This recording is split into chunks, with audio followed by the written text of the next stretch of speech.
आज हम इस टॉपिक में जो चर्चा करेंगे वो चर्चा करेंगे कि अवतल दर्पण के द्वारा प्रतिबिंब का बनना किस प्रकार की स्थितियों से होता है, इसके बारे में हम लोग चर्चा करेंगे। इससे पहले जो 2 क्लास हैं उसमें हम लोग पढ़ चुके हैं कि प्रकाश का परावर्तन क्या होता है, मुख्य अक्ष, वक्रता केंद्र, गोलीय दर्पण से संबंधित परिभाषाएं क्या हैं, अवतल दर्पण और उत्तल दर्पण से संबंधित जो प्रतिबिंब बनने के नियम हैं वो क्या हैं, उस पर हम लोग चर्चा कर चुके हैं। तो चलिए आज हम लोग शुरुआत करते हैं।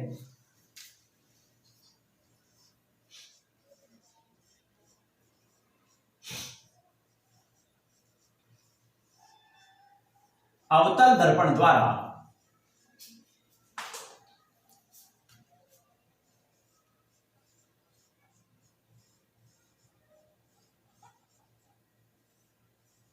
प्रतिबिंब का बनना। किसी अवतल दर्पण के द्वारा प्रतिबिंब किस प्रकार से बनेगा, उसकी कैसी स्थितियां होंगी, इसके बारे में हम लोग चर्चा करते हैं। सबसे पहले हमें यह समझना है कि जब भी अवतल दर्पण के द्वारा कोई भी प्रतिबिंब बनता है तो उस प्रतिबिंब बनने के लिए सबसे पहली जो स्थिति आती है वो ये होती है कि वो वस्तु कहाँ रखी हुई है। जहां पर वस्तु रखी जाएगी उसके अनुसार जो है अवतल दर्पण के द्वारा उसका प्रतिबिंब बनेगा। तो सबसे पहली कंडीशन जो है वो क्या है, वस्तु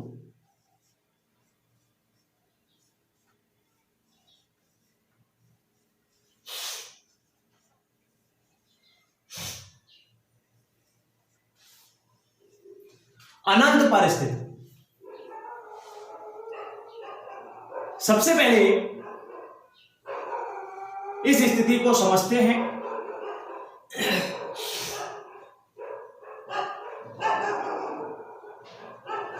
ये कोई आपका अवतल दर्पण है।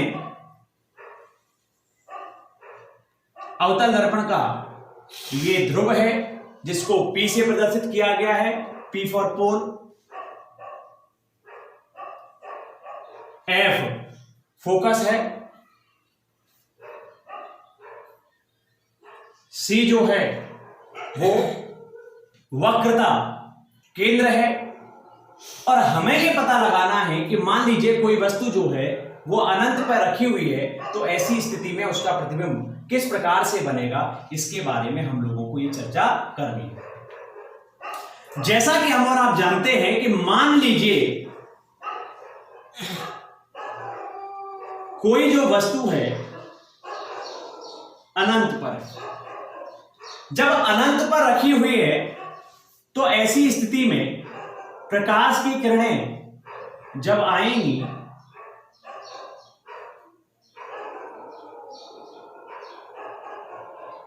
तो हमें अवतल दर्पण के द्वारा प्रतिबिंब बनने के जो नियम हैं उन नियमों के बारे में हमें ये याद होगा कि यदि प्रकाश की किरण फोकस से होकर जाती है तो ऐसी स्थिति में परावर्तन के पश्चात वह मुख्य अक्ष के समांतर हो जाती है।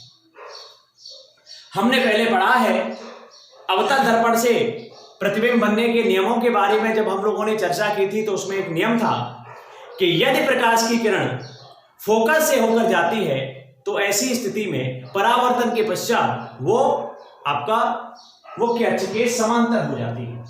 दूसरी जो स्थिति थी वो क्या थी, यदि प्रकाश की किरण कहां से होकर जाती है, वक्रता केंद्र से होकर जाती है।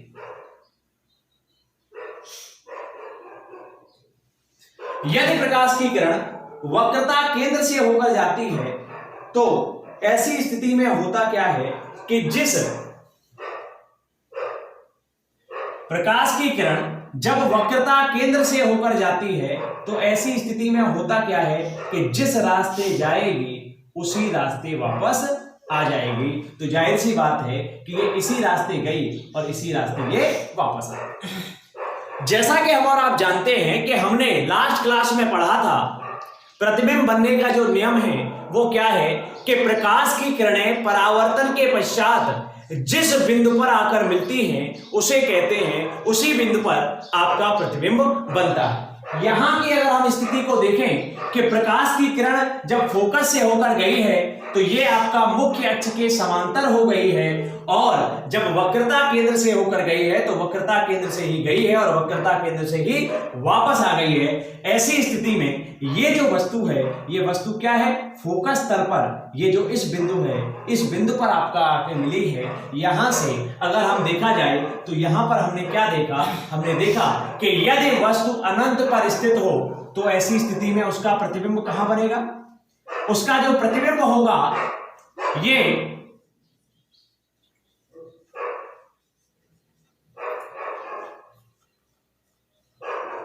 फोकस तल पर बनेगा।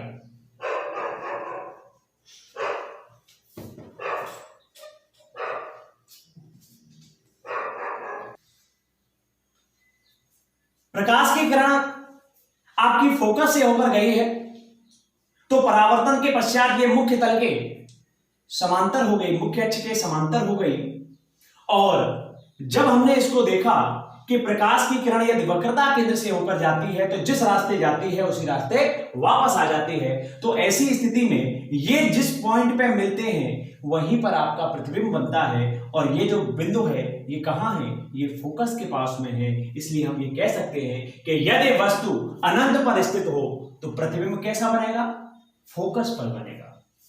दूसरी स्थिति आपको क्या ध्यान रखनी है कि दर्पण से बाईं ओर की जो स्थिति होती है, दर्पण के बाईं ओर जो प्रतिबिंब बनता है वो प्रतिबिंब कैसा होता है, वास्तविक होता है। कैसा प्रतिबिंब बनेगा, वास्तविक प्रतिबिंब बनेगा। और जब आपका प्रतिबिंब वास्तविक बनेगा तो आपको यह ध्यान रखना है कि वास्तविक प्रतिबिंब के साथ साथ कैसा होगा, वास्तविक एवं उल्टा प्रतिबिंब बनेगा।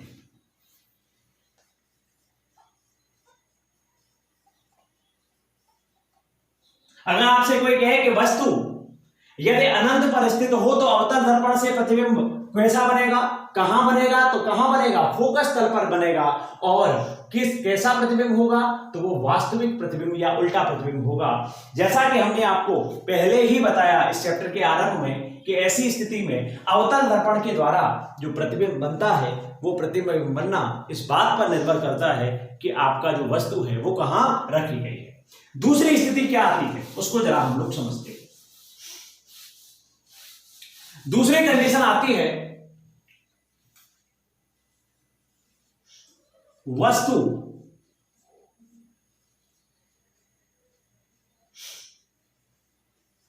अनंत एवं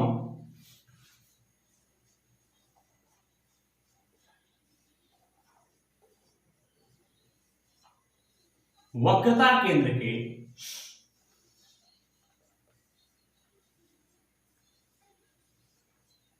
मध्य स्थित। ये मान लीजिए कोई अवतल दर्पण है, ये आपका पोल है,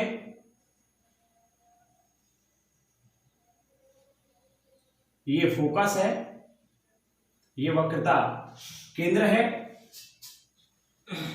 और वस्तु जो है वो वक्रता केंद्र के बाद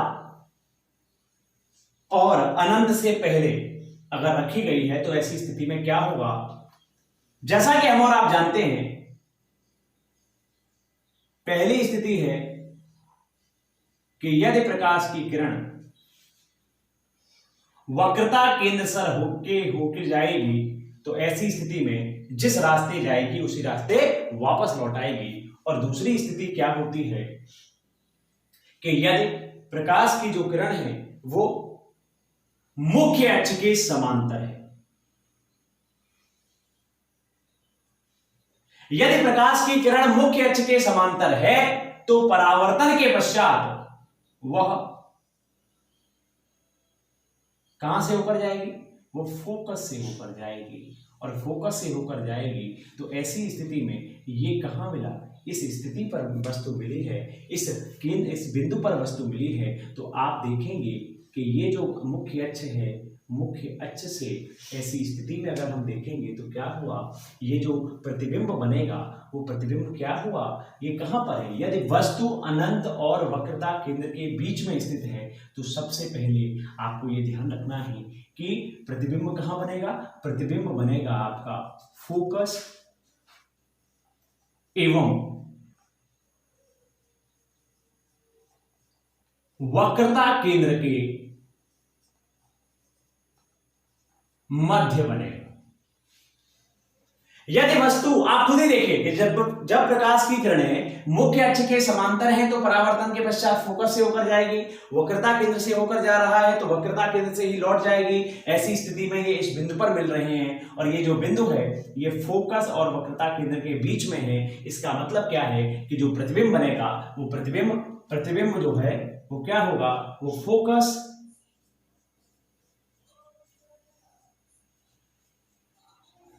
एवं वक्रता केंद्र के बीच बनेगा, दर्पण के सामने बनेगा।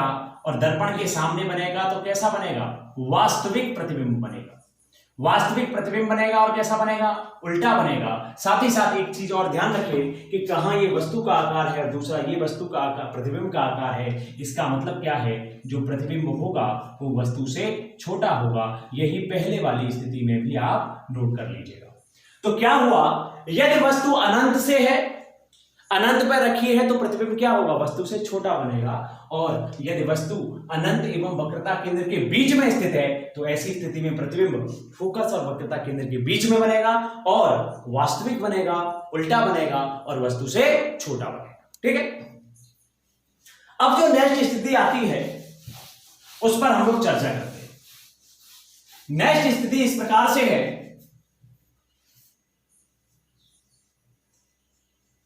तीसरी जो स्थिति है वो है आपका कि वस्तु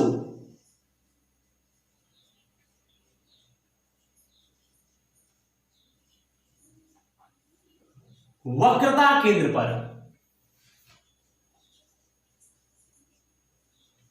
स्थित हो। यदि वस्तु आपकी वक्रता केंद्र पर स्थित होगी तो ऐसी स्थिति में हम क्या करेंगे उसके बारे में हम लोग चर्चा करेंगे। मान लीजिए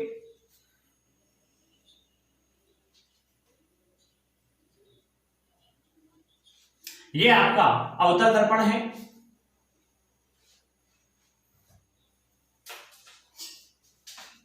ये ध्रुव है, ये फोकस है,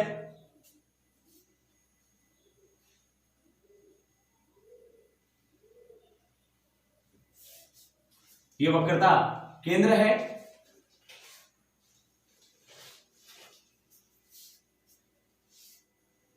और इस वक्रता केंद्र पर कोई वस्तु रखी हुई। यहां पर जो तीसरी स्थिति है उस स्थिति में हमने आपसे कहा है कि जब प्रकाश की किरण वक्रता केंद्र से होकर जाती है तो हम लोग क्या जानते हैं उस पर जरा हम लोग चर्चा करते हैं। ठीक है, क्या है कि जब प्रकाश की किरण मुख्य अक्ष के समांतर, जब प्रकाश की किरण मुख्य अक्ष के समांतर हो तो ऐसी स्थिति में क्या होता है कि परावर्तन के पश्चात वह फोकस से होकर जाएगी।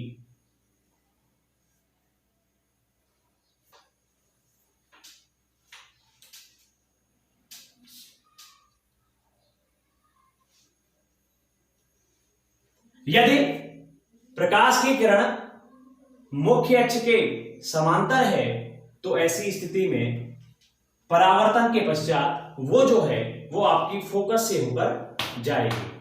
ठीक है। दूसरा स्थिति क्या है, और दूसरी जो स्थिति थी वो कहती है कि यदि प्रकाश की किरण फोकस से होकर जाती है तो ऐसी स्थिति में परावर्तन के पश्चात वो क्या होगा, वो मुख्य अक्ष के समांतर हो जाएगी। ध्यान दीजिएगा, अवतल दर्पण से प्रतिबिंब बनने के जो नियम थे उनमें हमने क्या पढ़ा था? हमने पढ़ा था कि यदि प्रकाश की किरण मुख्य अक्ष के समांतर है तो ऐसी स्थिति में परावर्तन के पश्चात वो फोकस से होकर जाएगी, और दूसरी स्थिति थी कि यदि फोकस से होकर जा रही है तो परावर्तन के पश्चात मुख्य अक्ष के समांतर हो जाएगी। ऐसी स्थिति में आपने देखा कि ये जो है ये कहाँ मिल रहा है? इस बिंदु पर मिल रहा है, तो इसी बिंदु पर वस्तु का प्रतिबिंब बनेगा।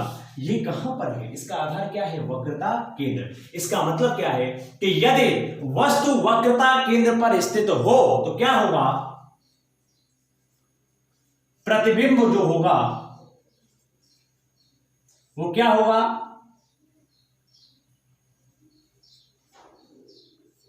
वक्रता केंद्र पर बनेगा।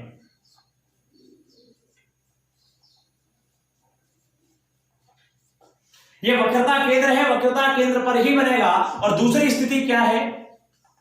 दर्पण के सामने है, कैसा प्रतिबिंब बनेगा? वास्तविक प्रतिबिंब बनेगा। वास्तविक प्रतिबिंब बना है तो कैसी स्थिति होगी? उल्टा है। देखिए यहां पर क्या है? उल्टी स्थिति है। और तीसरी सबसे जो जरूरी चीज है वो ये है कि ऐसी स्थिति में जो भी प्रतिबिंब बनता है वो प्रतिबिंब आपका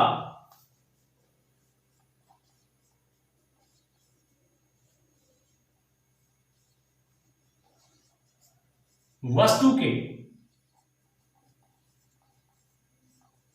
आकार के बराबर होता है। तो तीसरी स्थिति है कि यदि वस्तु आपकी वक्रता केंद्र पर स्थित हो तो ऐसी स्थिति में वस्तु का प्रतिबिंब भी वक्रता केंद्र पर बनेगा, उसका आकार वस्तु के आकार के समान होगा और वस्तु का जो प्रतिबिंब है वो वास्तविक होगा और साथ ही साथ में उल्टा होगा। अब हम लोग जो चर्चा करते हैं वो चर्चा करते हैं तीसरी स्थिति पर। यहां पर जो नियम लागू किए गए हैं वो वही नियम है जो हम लोग पहले पढ़ चुके हैं। वो तीन नियम क्या क्या है कि यदि प्रकाश की किरण मुख्य अक्ष के समांतर है तो ऐसी स्थिति में वस्तु जो है परावर्तन के पश्चात फोकस से होकर जाएगी। दूसरा हमने कहा है कि यदि प्रकाश की किरण फोकस से होकर जा रही है तो ऐसी स्थिति में परावर्तन के पश्चात वो मुख्य अक्ष के समांतर हो जाएगी। और तीसरी स्थिति है कि यदि प्रकाश की किरण वक्रता केंद्र से होकर जाती है तो जिस रास्ते जाती है उसी रास्ते वापस आ जाती है। अभी तक जो तीन स्थितियों पर जब हम लोग चर्चा कर चुके हैं उसमें था कि जब कोई वस्तु आपकी अनंत पर स्थित हो, दूसरी कंडीशन थी कि अनंत और वक्रता केंद्र के बीच में स्थित हो, और तीसरी कंडीशन जो हम लोग चर्चा कर चुके हैं कि वक्रता केंद्र पर यदि वस्तु स्थित होगी तो हम क्या करेंगे। अब जो चौथी स्थिति है उस पर हम लोग चर्चा करते हैं।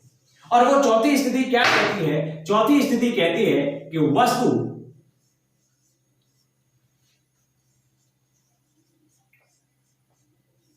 वक्रता केंद्र एवं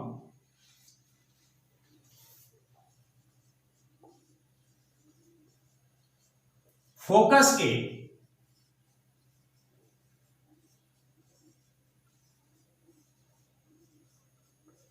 मध्य स्थित हो। मान लीजिए ये कोई अवतल दर्पण है, ये पोल है, ये फोकस है, ये वक्रता केंद्र है,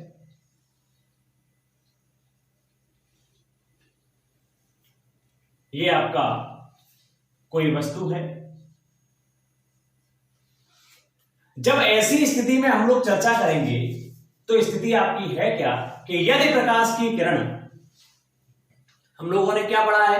अवतल दर्पण से संबंधित जो प्रतिबिंब बनने के नियम पढ़े हैं उसमें हमने कहा है कि यदि प्रकाश की किरण मुख्य अक्ष के समांतर है तो परावर्तन के पश्चात वह फोकस से होकर गुजरेगी। तो ऐसी स्थिति में हमने क्या किया कि ये जो प्रकाश की किरण है जो आपकी कहां स्थित है? वक्रता केंद्र और मुख्य फोकस के बीच में स्थित है। तो ऐसी स्थिति में क्या हुआ? ये आपका मुख्य अक्ष के समांतर है तो कहां से गुजरेगी? फोकस से होकर गुजरेगी। ठीक है। दूसरी स्थिति क्या है? दूसरी स्थिति यह है कि जब प्रकाश की कोई किरण जो है फोकस से होकर जा रही है यदि फोकस से होकर जा रही है तो जैसा कि हम और आप जानते हैं कि यदि प्रकाश की किरण फोकस से होकर जा रही है तो परावर्तन के पश्चात वो कहां जाएगी, वो मुख्य अक्ष के समांतर हो जाएगी। अगर हम इस स्थिति को समझते हैं तो आप देखिए कि ये जो प्रतिबिंब बनता है, ये प्रतिबिंब कहां है, ये आपका वक्रता केंद्र के बाद में बना है। वक्रता की तो सबसे पहली स्थिति क्या हुई कि जो प्रतिबिंब है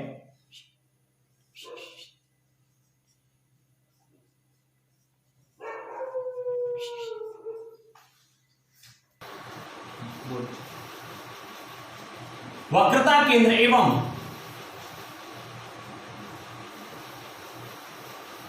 अनंत के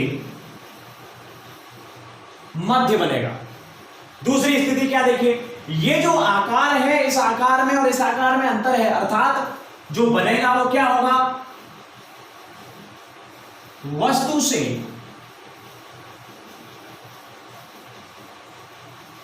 बड़ा प्रतिबिंब बनेगा।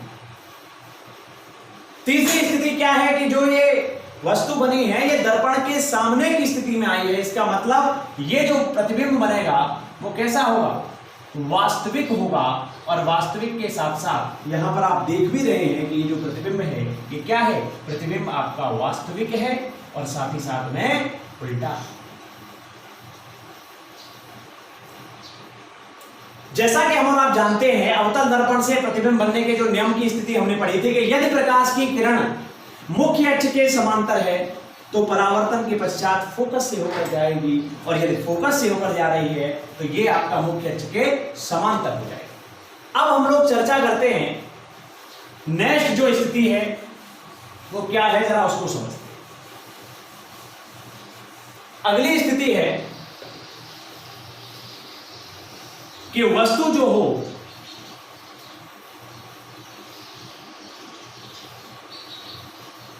फोकस पर रखी,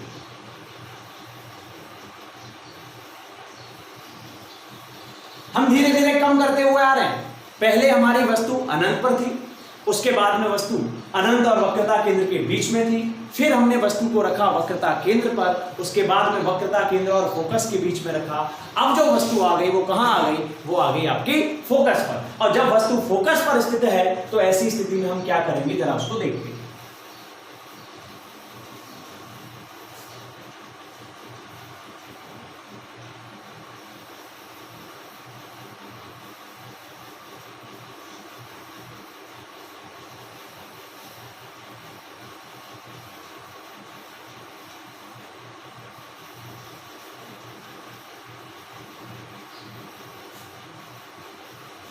फोकस पर कोई वस्तु रखी हुई है, जैसा कि हम और आप जानते हैं कि यदि प्रकाश की किरण मुख्य अक्ष के समांतर जाती है तो परावर्तन के पश्चात फोकस से होकर वापस लौटता है।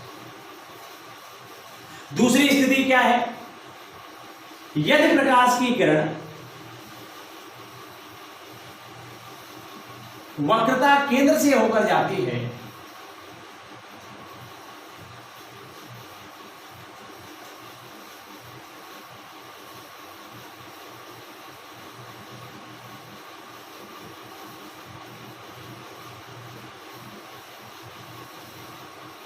वक्रता केंद्र से होकर जाती है तो उसी रास्ते वापस लौट आती है। सॉरी, जब फोकस से होकर जाती है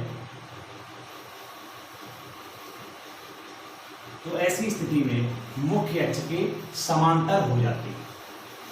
अब यहां पर इस स्थिति को जब हमने देखा तो हमने क्या पाया, हमने ये पाया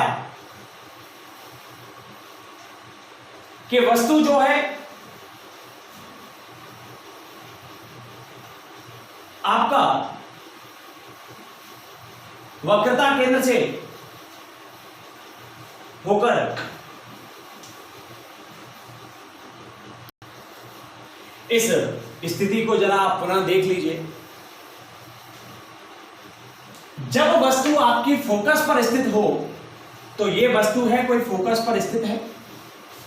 जब फोकस पर स्थित है तो जैसा कि हम और आप जानते हैं कि यदि प्रकाश की किरण मुख्य अक्ष के समांतर है तो परावर्तन के पश्चात वो फोकस से होकर जाएगी, और यदि वक्रता केंद्र से होकर जा रही है तो जिस रास्ते जाएगी उस रास्ते वापस आएगी, और प्रतिबिंब हमारा वहां बनता है जहां पर दो वस्तुएं कभी भी एक दूसरे से जहां पर मिलती है वहां पर प्रतिबिंब बनता है। और ये दोनों की दोनों जो रेखाएं हैं वो कहीं पर भी मिल नहीं रही, अनंत स्थिति में जाकर ये कहीं पर मिलेंगे। इसका मतलब क्या है कि यदि वस्तु फोकस पर स्थित हो तो प्रतिबिंब कहां बनेगा?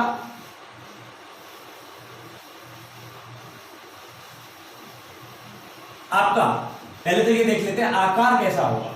तो प्रतिबिंब कैसा होगा? पहले तो वास्तविक होगा, दूसरा उल्टा होगा, और इसका जो आकार है वो क्या होगा? वस्तु से बहुत बड़ा होगा, और ऐसी स्थिति में क्या होगा? प्रतिबिंब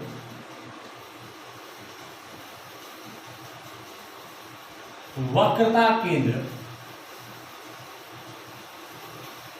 एवं अनंत के बीच में कहीं ना कहीं किसी बिंदु पर जाकर मिलेगा। यहां नहीं मिल रहा, लेकिन ऐसा उम्मीद किया जाता है कि किसी न किसी अन्य किसी बिंदु पर मिल रहा होगा। तो यह है कि जब प्रकाश की किरण मुख्य अक्ष के समांतर है तो वो परावर्तन के पश्चात फोकस से होकर जाएगी, और यदि वक्रता केंद्र से होकर जा रही है तो जिस रास्ते जाएगी उसी रास्ते वापस लौट आएगी। प्रतिबिंब वास्तविक बनेगा, उल्टा बनेगा, वस्तु से बड़ा बनेगा, और प्रतिबिंब वक्रता केंद्र और अनंत के बीच में कहीं पर बनेगा। अब हम लोग चर्चा करते हैं लास्ट स्थिति के बारे में, जिसके साथ ही अवतल दर्पण द्वारा प्रतिबिंब का बनना ये स्थिति समाप्त हो जाएगी। और वो स्थिति क्या है कि वस्तु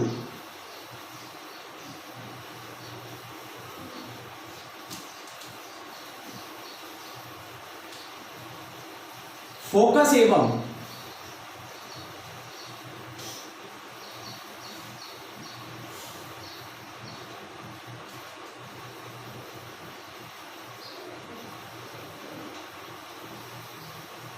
ध्रुव के मध्य स्थित